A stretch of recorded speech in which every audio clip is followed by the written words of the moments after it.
All right, good evening, everyone. Welcome to the next edition of the Holland Land Office Museum's Guest Speaker Series. This is something we brought in to the mainstream a few years ago, and we've had a lot of interesting speakers come through and a lot of nice crowds. So thank you for coming tonight. So tonight's speaker is Julianna Woite, who local author. Go ahead. There we go. Hello. The fan section is here. Although no one's in the front, I swear I don't spit like you couldn't up here. It's just like school. I teach. It's exactly like school. People never outgrow that. No one wants to sit in the front. And my color. Okay, so hi. I guess I'm not needed anymore. We're just gonna roll with it. Okay. Hello, I'm Julianna Woite. Like he said, we'll get into why the heck I do this in a minute, but why you're here is to hear about the Gilded Age of Western New York. There aren't a lot of chances I get to dress like this. So, you know, when they come around, the Gilded Age is fashion. So, you don't have a lot of chances to pull this hat out. Easter, everyone in church knows me on Easter. If I don't wear a gigantic hat, people are disappointed. And fringe. It doesn't get any better than this. Yeah. Okay, so we are here to talk about the Gilded Age. We're going to go through when that is, what it's about, all those fun things. They gave me a clicker. I'm so excited. Oh, I got to turn it on first. I work in tech. There we go. Okay, so who am I? The reason I got into history is because I can't do it with this hat. I can't see over. It was there for the effect. We can be done.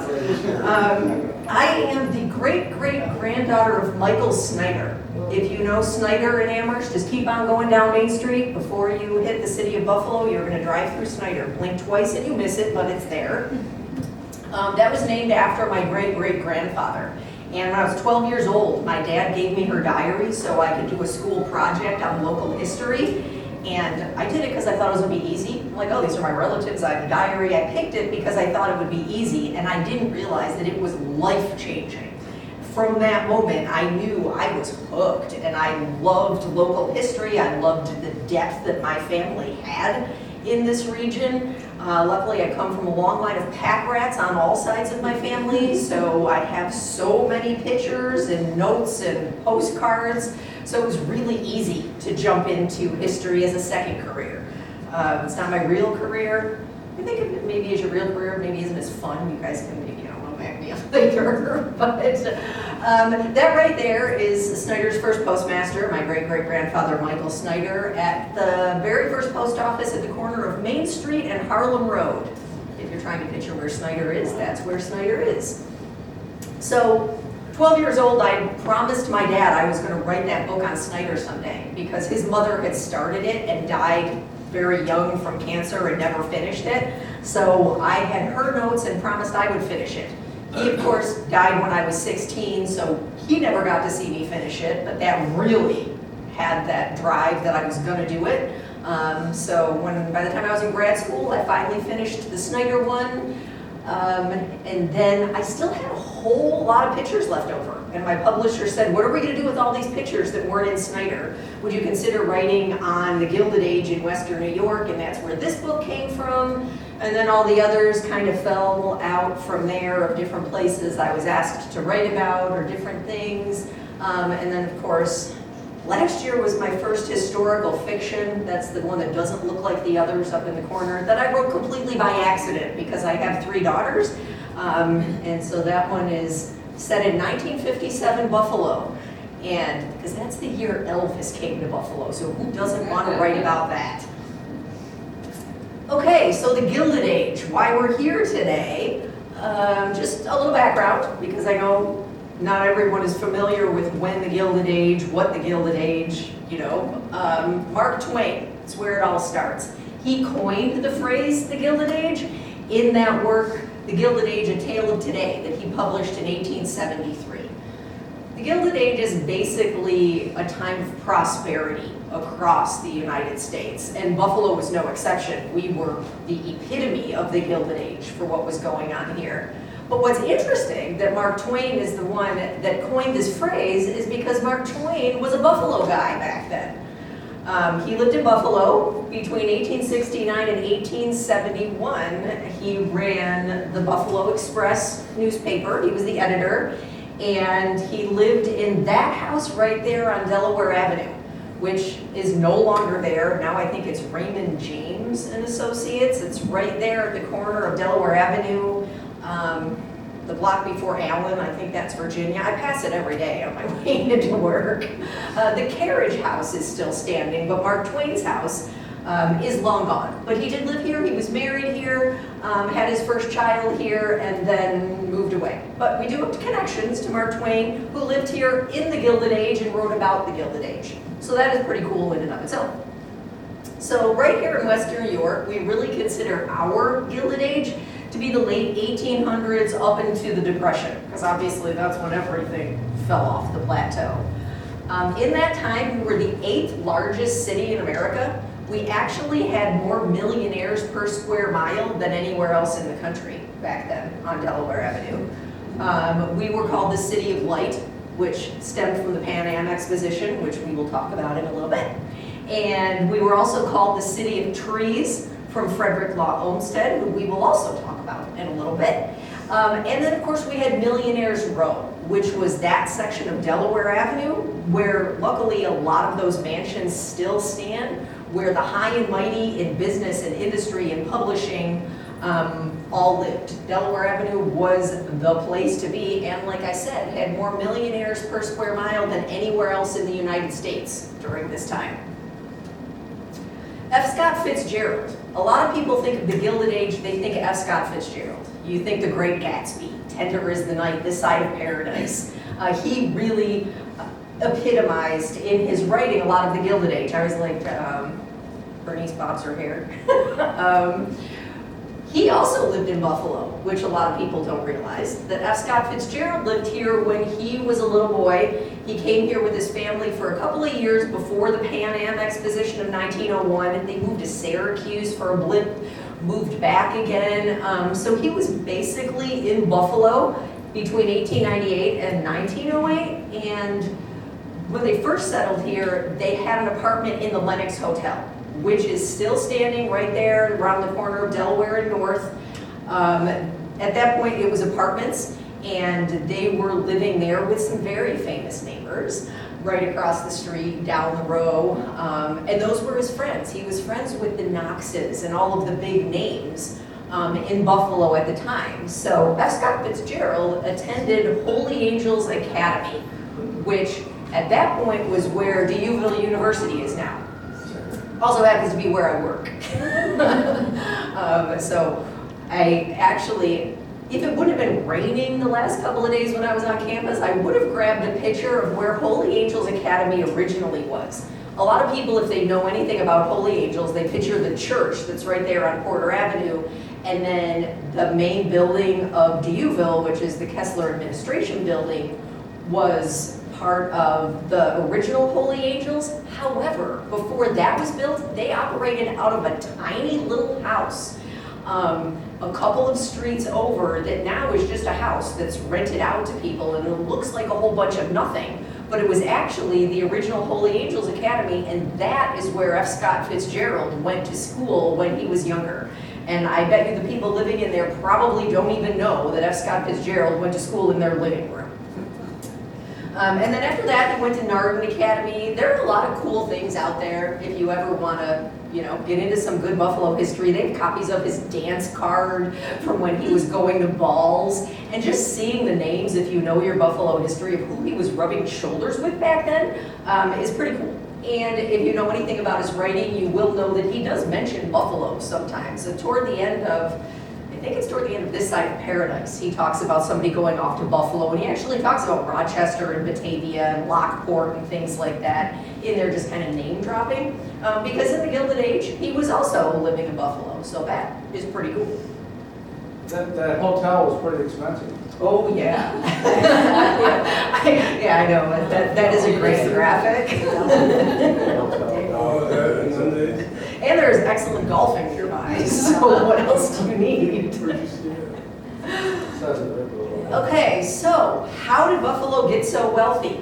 Everything stems from the Erie Canal. It's probably why my family came here. The Snyders came here in 1823, presumably because that was the year they started digging on the Erie Canal. And during the point when the Erie Canal was being built and right after it opened, the population of Buffalo increased 145% because everybody was coming in this direction because they were either going to work on building the canal or they knew the canal was going to bring industry that they wanted to be a part of.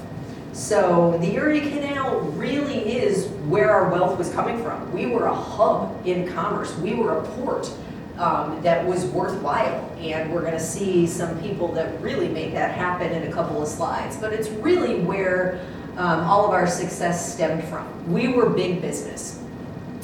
I have a couple of slides. I have a laser pointer. I have a, oh, no, that's not what I wanted to do. I pressed the wrong button. Slideshow. There we go. All right, where's my laser? The top button. Oh, it's that one. Oh, it's that one. Okay, so over here, you can't really read it from out here, but this is actually one of my relatives.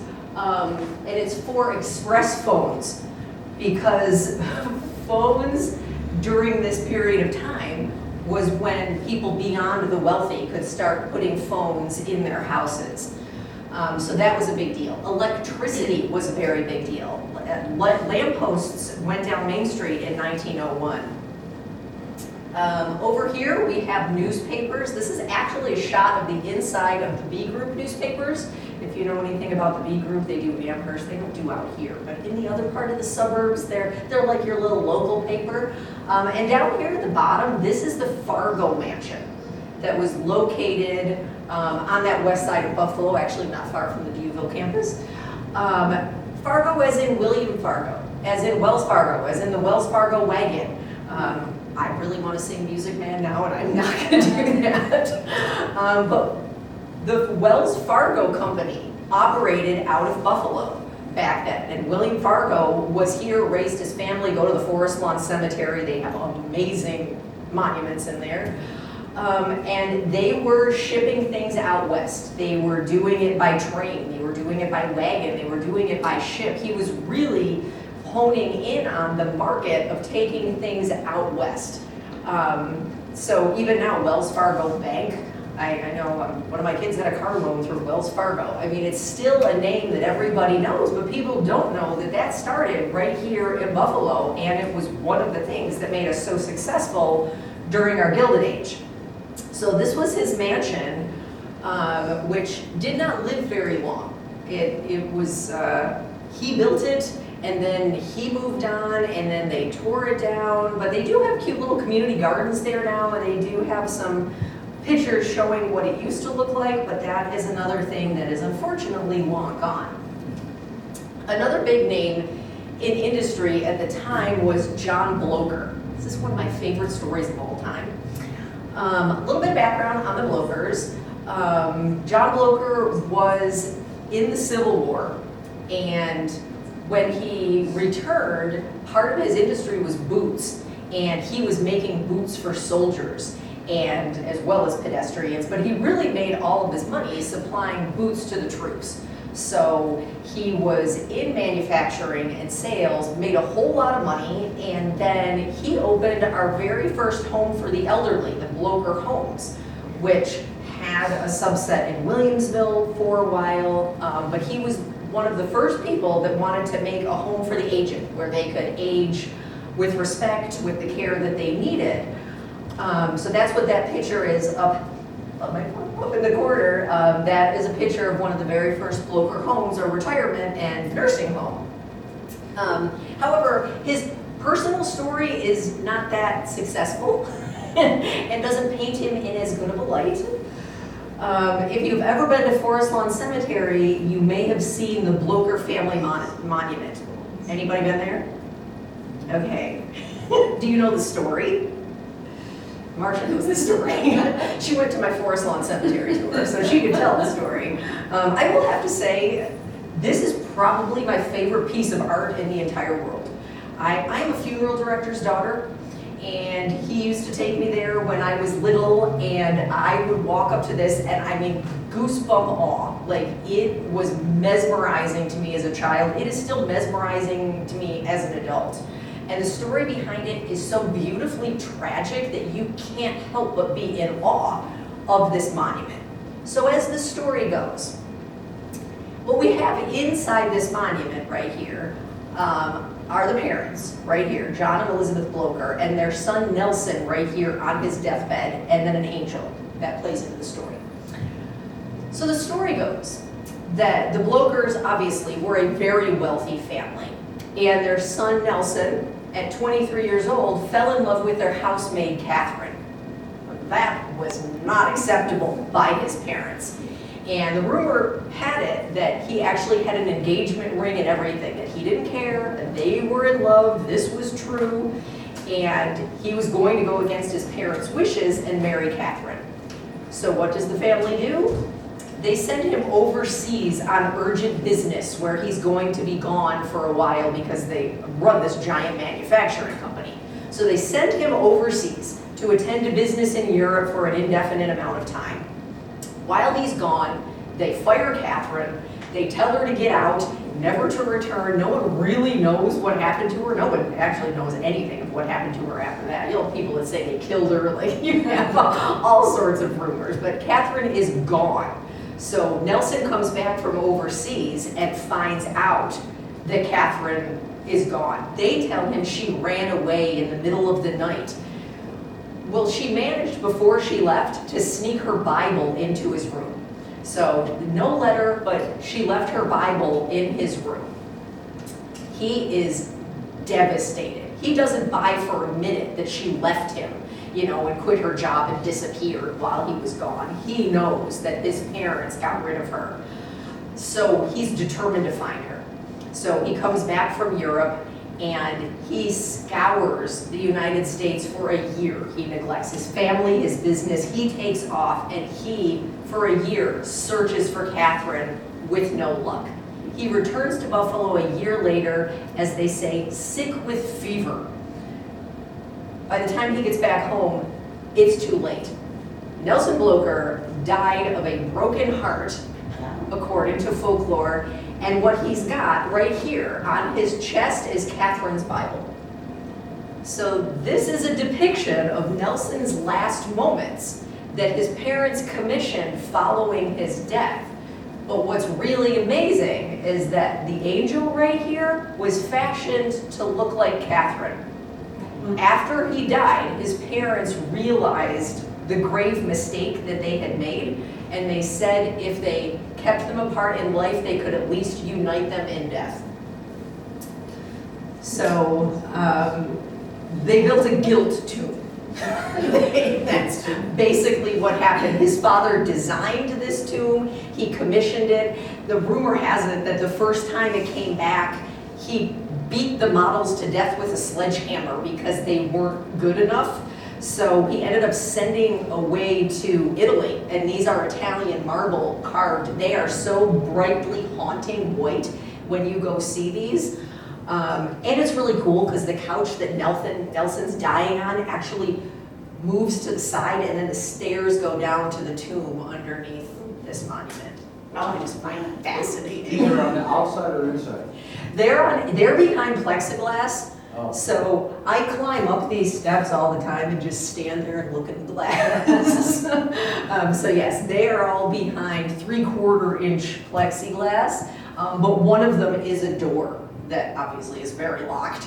But one of the panes of glass is a door so that people can go in, because I'll go and visit sometimes and it's very dusty and cobwebby inside, and I'll go back 2 days later and it's clean. So I want the job of going in and cleaning the inside of this monument.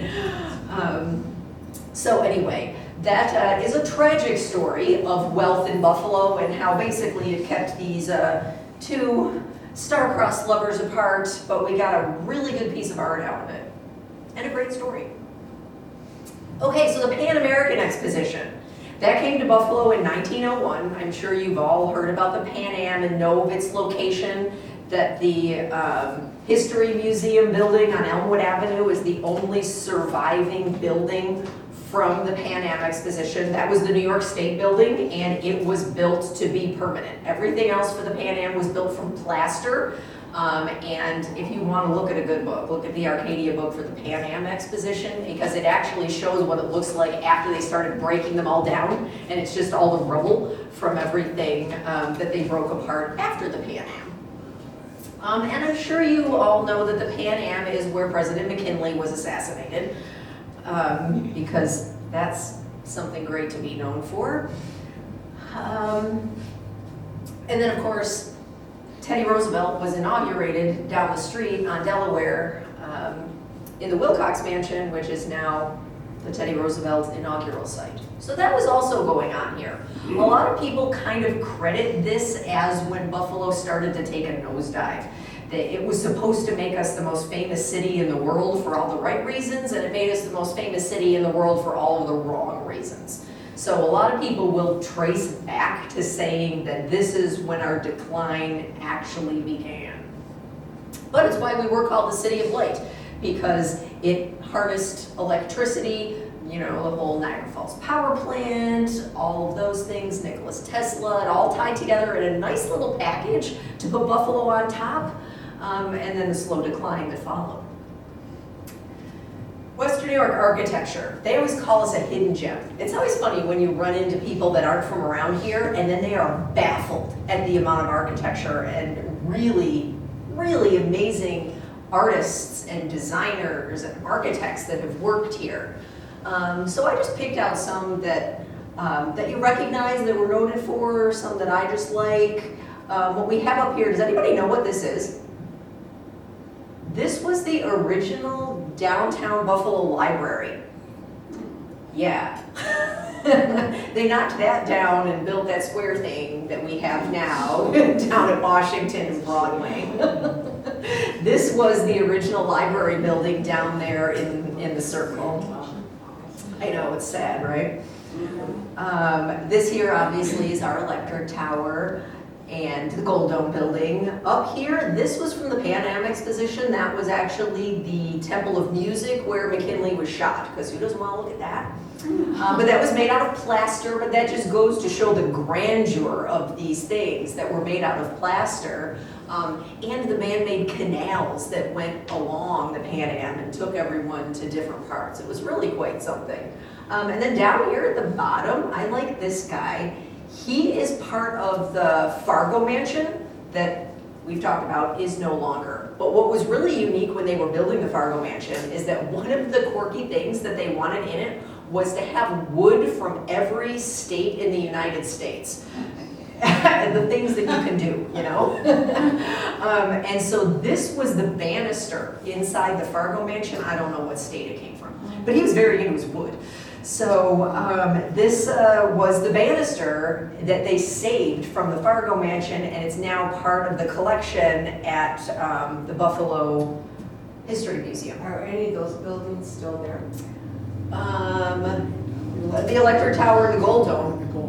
Yeah, these two are still there right by each other, but that they demolished right after the Pan Am, and the library, they changed, I don't know the Wait, dates. the banister made out of New York wood? I don't know. Maybe that is why I should investigate that, because as I'm telling the story, I'm thinking, I don't know where that wood came from.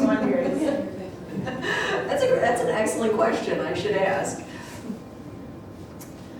And then, of course, everybody knows about Frank Lloyd Wright and the houses that he has in Buffalo, as well as East Aurora is Grey Cliff. And then Frederick Law Olmsted. Frederick Law Olmsted, if you're not familiar, is a landscape architect. And he's the one that designed Delaware Park, all of the series of parkways throughout the city, all of the circles and roundabouts. There were 5 parks back then. Don't test me because I can't name them all unless I study ahead of time, and I didn't. Delaware Park, obviously, our most famous, that's still there. Also the grounds of Forest Lawn Cemetery. That's why that is such a park-like setting, because Frederick Law Olmsted wanted to take something in the middle of the city and make it as park-like as possible. And he, in addition to designing Delaware Park, after he designed Delaware Park, he went over a little bit and designed Central Park in New York City. So Frederick Law Olmsted is credited as the premier landscape architect of the time, and the fact that he wanted to come to Buffalo and make it the grand city that it is, that is why we were called the City of Trees, because of his parkways. If you think of downtown and the parkways and the trees and the circles, you know, Gate Circle and all of that, that is all part of his vision. Some of it's been chopped to bits. If you think of, you know, going down Parkside and the Skajakwada, how it cuts right through the parkway. Although they keep talking about taking that section out and putting that back together. So that would be great. When I worked at Madai, that didn't seem great because it would have really impacted my commute. But now that I'm not there, now I'm all for it. Is anyone living in that house, Frank? No. No, it's open for tours. It's a museum. It's Yeah. a museum. Yeah. Because there is, I saw some, I'll tell you after. Yes, yeah, that is non-residential, purely museum piece Yeah, now. our garden's lovely. Okay, so speaking of architecture, today I kind of wanted to focus on the women as we were highlighting famous Buffalo residents. You know, everybody talks about the men, so I really wanted to focus on some women in this one. And Louise Blanchard Bethune is one of my favorites because she was the nation's first professional woman architect and the first woman admitted to the American Institute of Architects. And I will show you what she designed in a minute because I think you're going to recognize it, but I loved my fun fact up there about being a founding member of Buffalo Women's Wheel and Athletic Club. Because, you know, women wanted to ride bicycles unchaperoned. So she was very ahead of her time fighting for rights of women. Her father was an architect, and as a little girl, she never realized that it wasn't possible for her to be one. You know, and he trained her, and then she married an architect, and she didn't understand why her father and her husband were allowed to do things that she wasn't. So that was why she broke ground. And it was allowed to ride a bicycle unchaperoned and not side saddle. She designed the Hotel Lafayette, which was right next door to that beautiful library that is now not a beautiful library. Hotel Lafayette was commissioned to open in time for the Pan Am Exposition, which, if you know, was 1901, so obviously they were late. It didn't happen, but it was no less grand. It was created as one of the 15 finest hotels in the country because in addition to elevators, every room had hot and cold water and a telephone. Nuts. So that was her bringing a little bit of elegance into the city. She was also famous for designing a lot of schools, Hamburg High School, a school in Lockport, I can't name them all, but she specialized in designing schools and hotels. So, girl power. Photography was another thing in our region that kept us at the forefront. And that was because of our proximity to Rochester. Because we all know Rochester is the home of Kodak, and our proximity to that made us one of the more progressive photography places in the country. And one of those reasons was because of the role of gelatin. It is not well known that in Williamsville, in Amherst, there was a gelatin factory. It was called Chalmers Gelatin, and it was located not that far from Glen Falls, just like a stone's throw from there, on property that had a bunch of natural springs. And because of the natural springs, that made them ideal location to make gelatin. Don't ask me why, I am not a scientist, but something about that made them an ideal location to make gelatin. And they would take the gelatin from here in Western New York and send it out to Rochester because it was a key ingredient in the development of film. So we played a key role in the photography industry and had proximity to where all the great stuff was taking place. So speaking of photography, I did bring along some toys. So when we're done today, you guys are welcome to come up and play with my toys. I'm all about hands-on history. I'm a teacher, so I am, you know, history, you need to see it, touch it, feel it, live it. So I brought my stereoscope with me, which is the great-grandfather to the Viewmaster. So if you know about stereoscopes, you put your picture in here, you look through, depending on how nearsighted or farsighted you are, I'm so bad I do move it off. You look through here, it turns your picture into 3D. And Buffalo was lucky enough to have a lot of these stereoscope slides, again, because of our proximity to Kodak and all of the photography tools that we had available. So I brought this for you guys to play with afterwards with a host of slides here. The one I have in here is actually down on the Erie Canal by one of the grain elevators. I have some Niagara Falls ones in here. I have some great just Victorian wedding and dinners. The dinner one always gets me. It's like you can just jump in and eat what's on their table, even though it's kind of creepy food.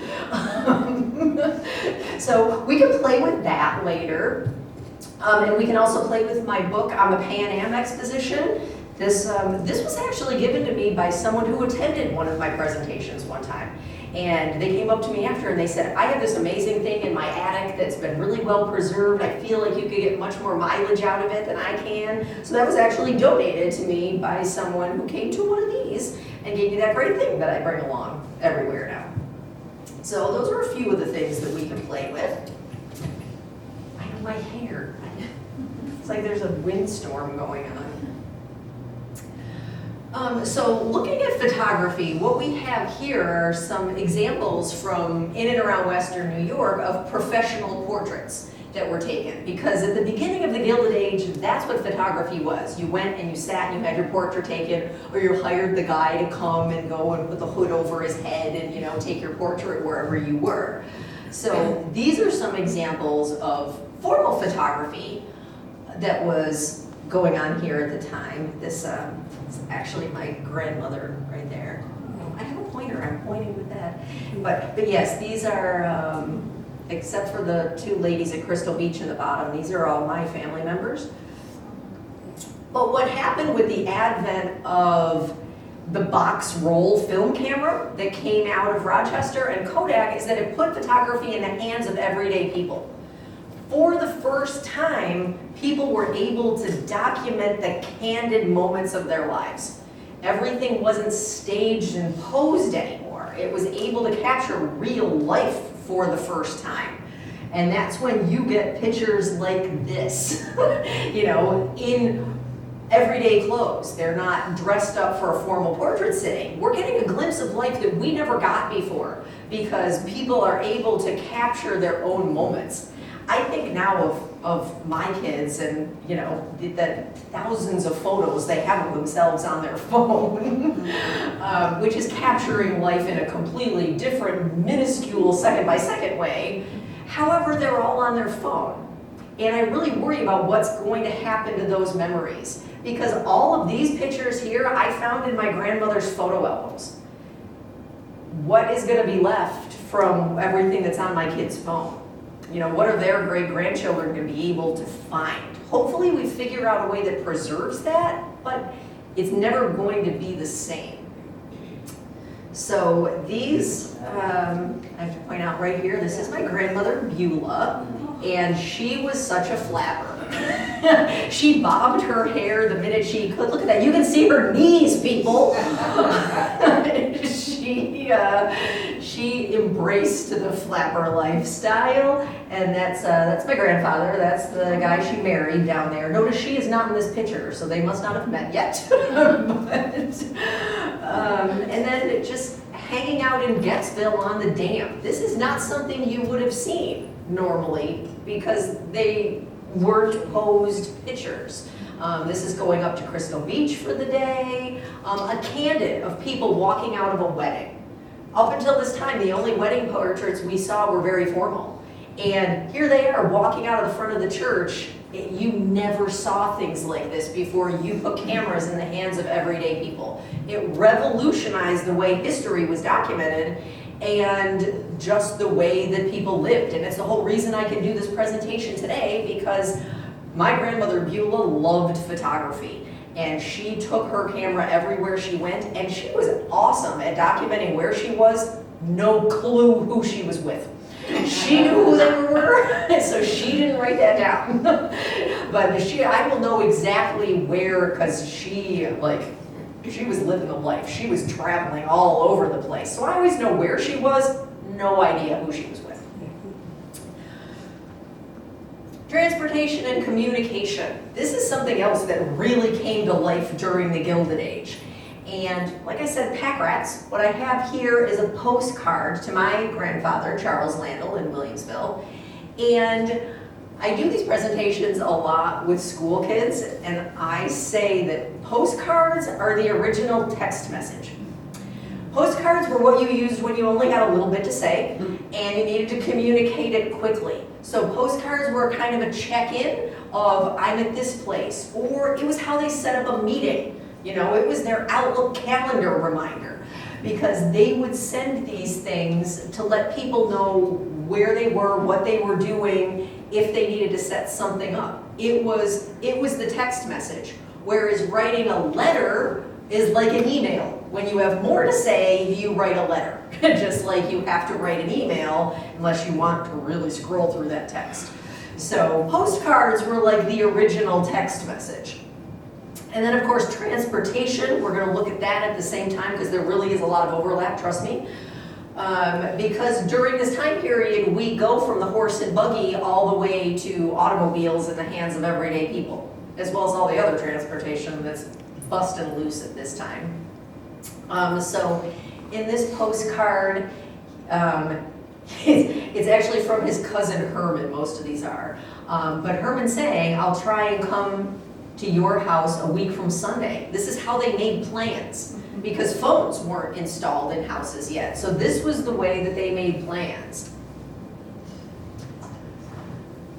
So let's look at some of the transportation options that were going on around Buffalo during the Gilded Age. And again, family photo albums, gotta love them.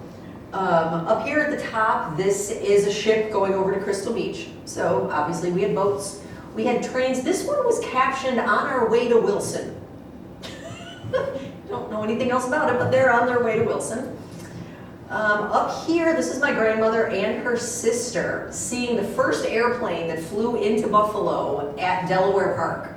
It's actually it's a series of pictures, but you can see that they're in Delaware Park, down kind of by the casino, and they all went down to see the airplane.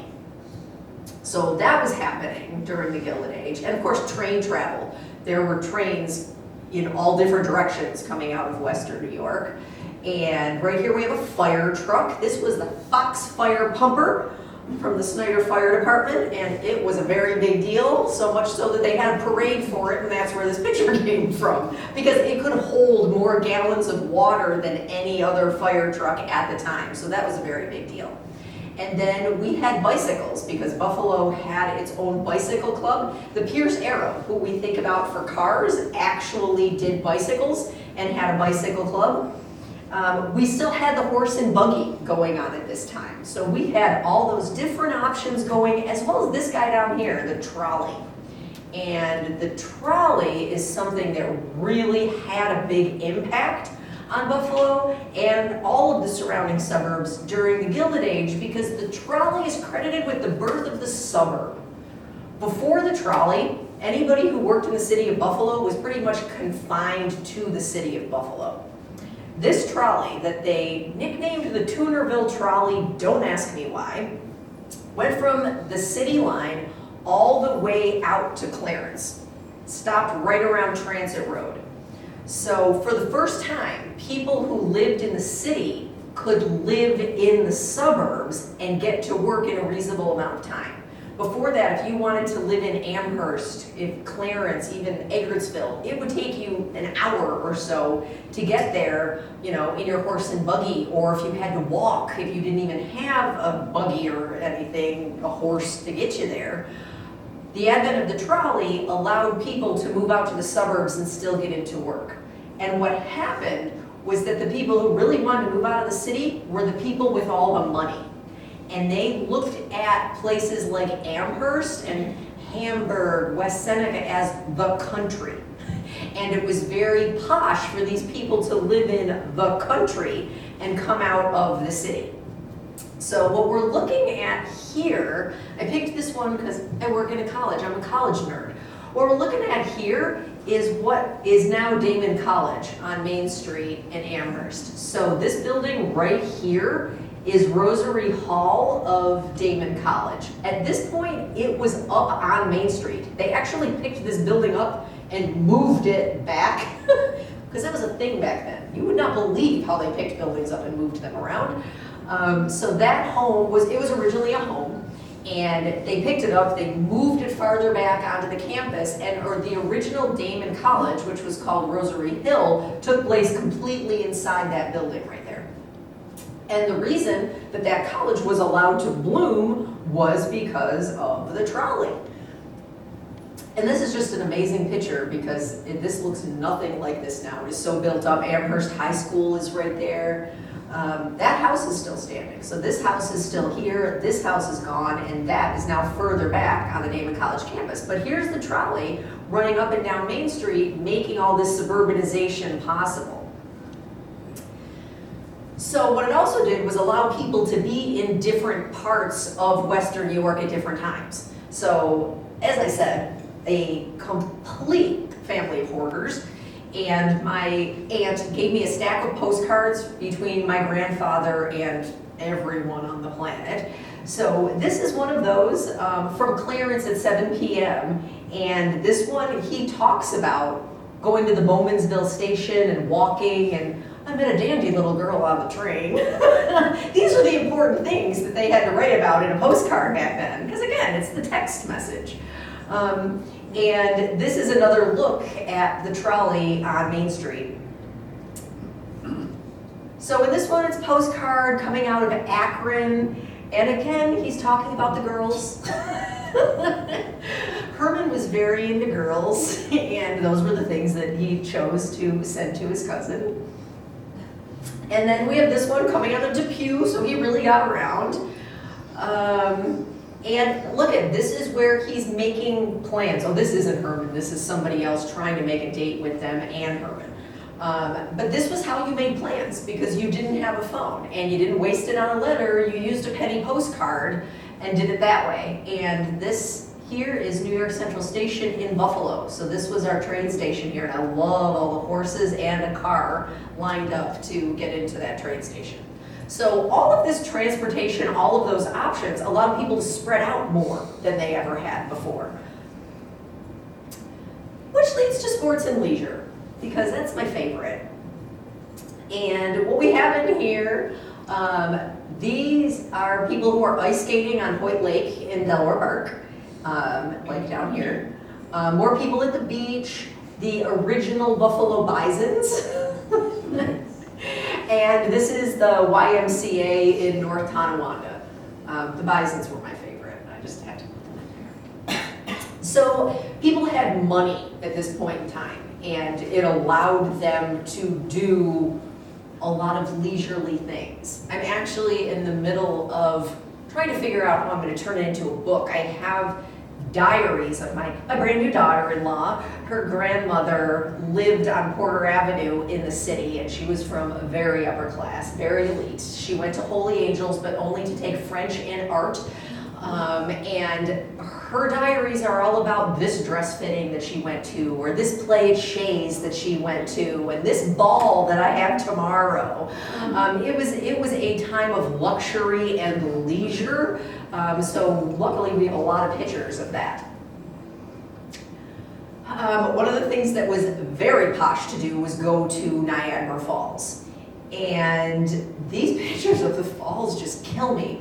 Look at these people. They are standing at the precipice of the falls on ice. Not only are you at the precipice of the falls, you're on ice. And they just, like, one of them at least has a stick, but like they just meander on out. Oh, the falls is frozen over. And then of course this is the Honeymoon Bridge that collapsed. That was a very big news story, so that is not there anymore. But people used to walk over the falls on the Honeymoon Bridge prior to its collapse. Then you got this mother who's just letting her kid play in the water in the falls. So that seemed super, super safe to me, because we all know what that undercurrent can be like, but they're, you know, they're just sitting there. And then of course the first person to go over the falls in a barrel had to have him in there. So Niagara Falls was a very big destination point. If you've ever read City of Light, the novel, they talk a lot about Niagara Falls, and they'll talk a lot about that undertow.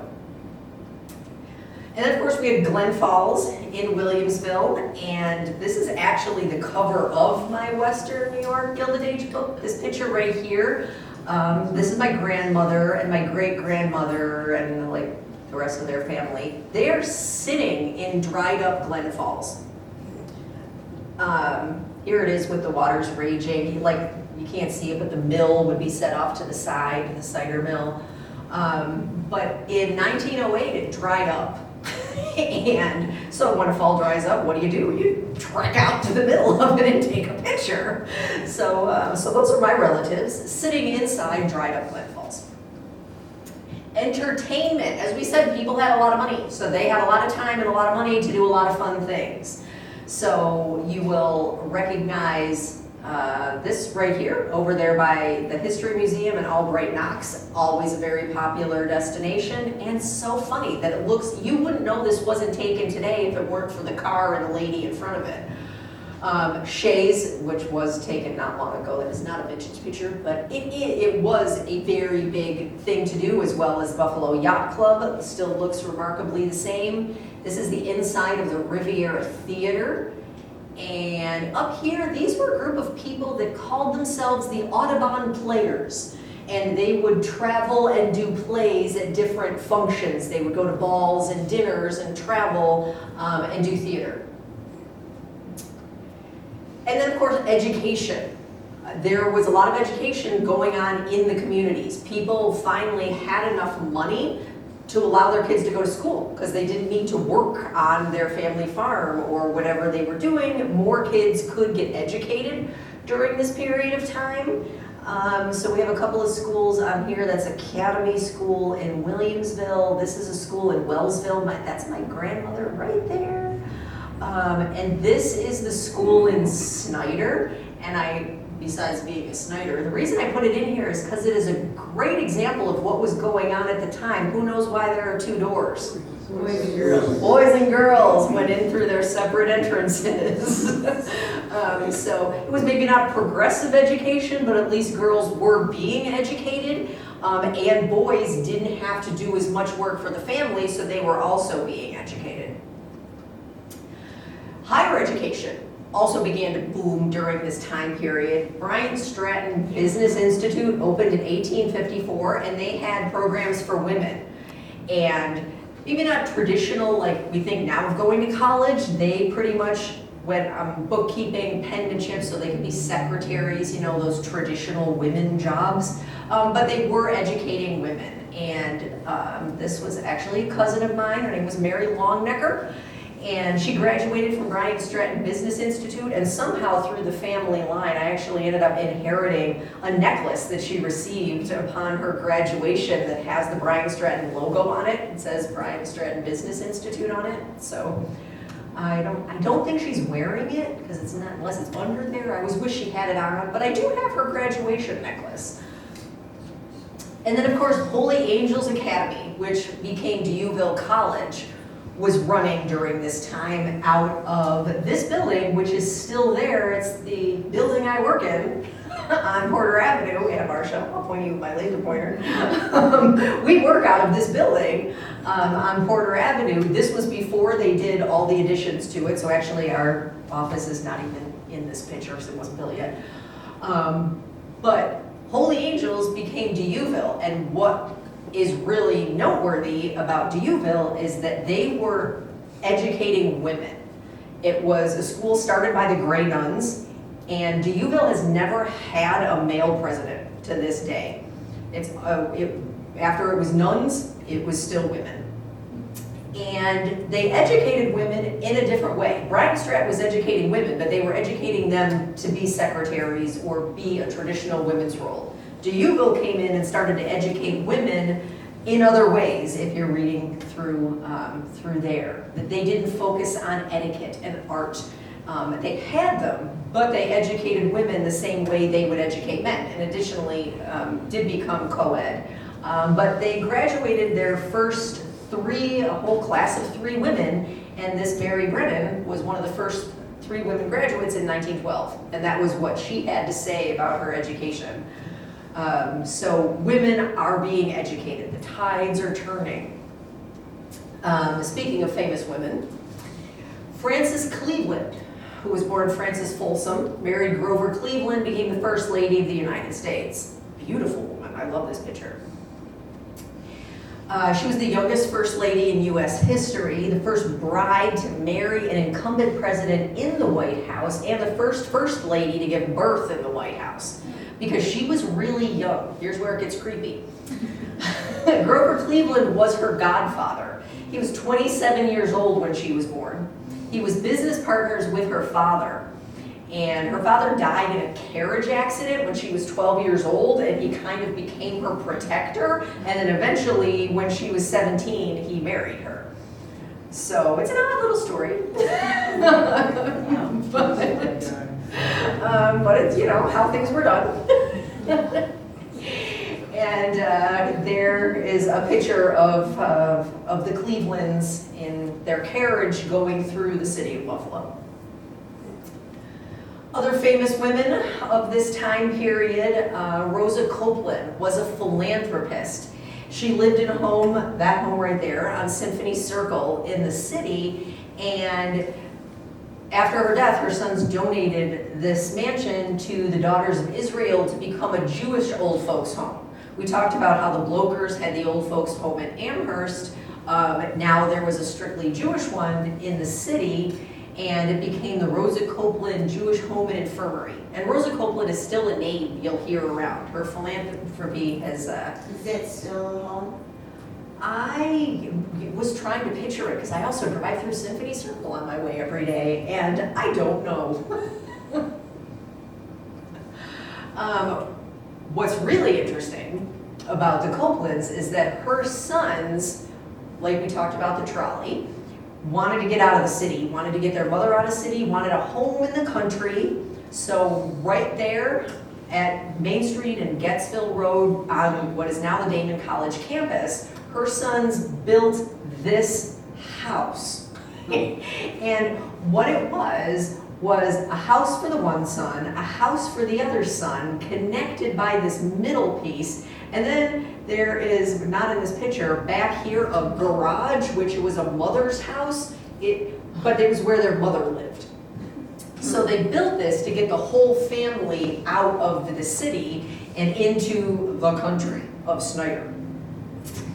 Unfortunately, they finished the house, they moved in, they moved the mother into the garage, which is the same size as my house, and she died a month later. And then once she died, the sons didn't really want to be out here anymore. They had done it to keep the family together. So they only ended up living here for a year after that, and then sold it, and it is now Curtis Hall on Damon College. So Damon's a university now. So now it's all full of offices, but that was originally someone's home, and that's why it's mirror images to each other, because it was the 2 brothers on each side, separate but equal, with a common living area in the middle and mom in the garage. And then we have Mary Burnett Talbert, who did a lot of amazing things during the Gilded Age. She lived on Michigan Avenue, and you can read through her many accomplishments, because the best one's on the next slide. She did organize a protest in Buffalo to include achievements of African Americans among the exhibits in the Pan Am Exposition, and that did happen. So she did win that crusade. But her biggest crusade was starting the NAACP, which she did right out of her home on Michigan Avenue. And does anybody know their history? What else is really famous about the Michigan Avenue Baptist Church and Mary Talbert?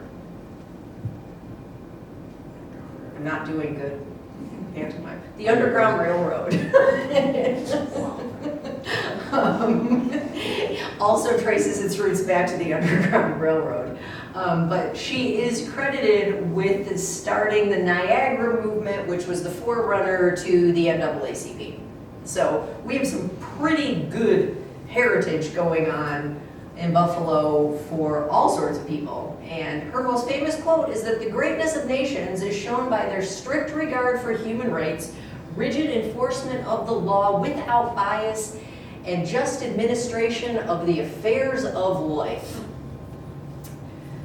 Speaking of circle of life, I always end with this slide. My school kids love it. Usually what I want to come out of these presentations is to remind everybody that history is made and lost every day, and you need to capture yours before it's gone.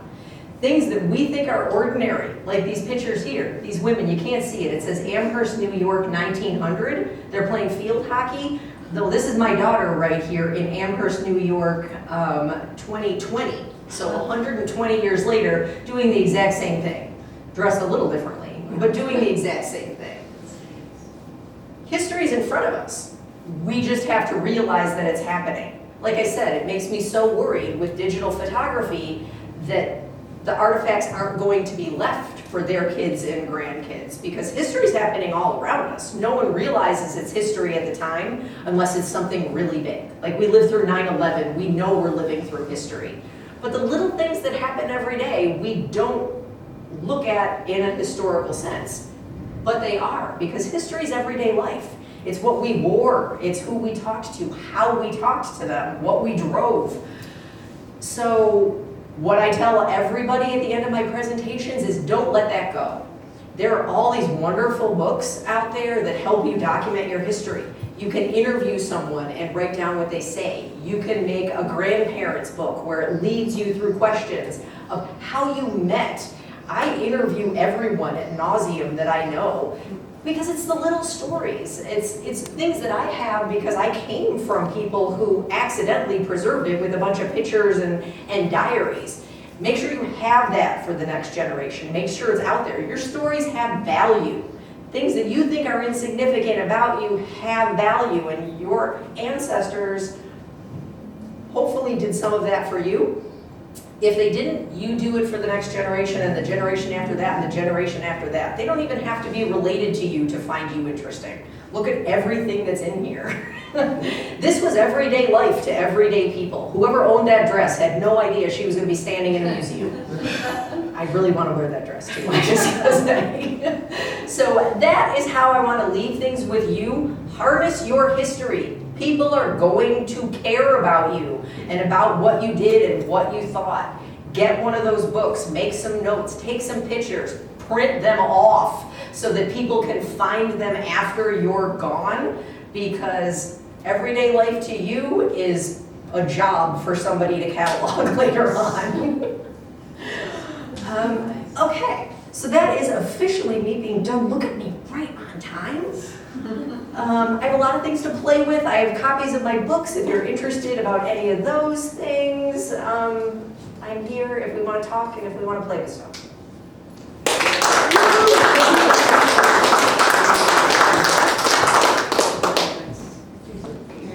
Well, thank you again, Julianna. It was a very welcoming presentation. And yes, history is happening all around us all the time. We take a step back and look, and that's why places like the museum are here. So I want to thank you all for coming out. Just a little bit of PSA for upcoming events. This coming Sunday is our next Tea and Spirits with the Historic Batavia Cemetery. There's about a handful of spots left. If you're interested, give me a call and we'll get you signed up. $25 or $20 a person. I see several people in the audience who will be here, so come and join your friends. It'll be the Richmonds and Eli Fish, played by yours truly.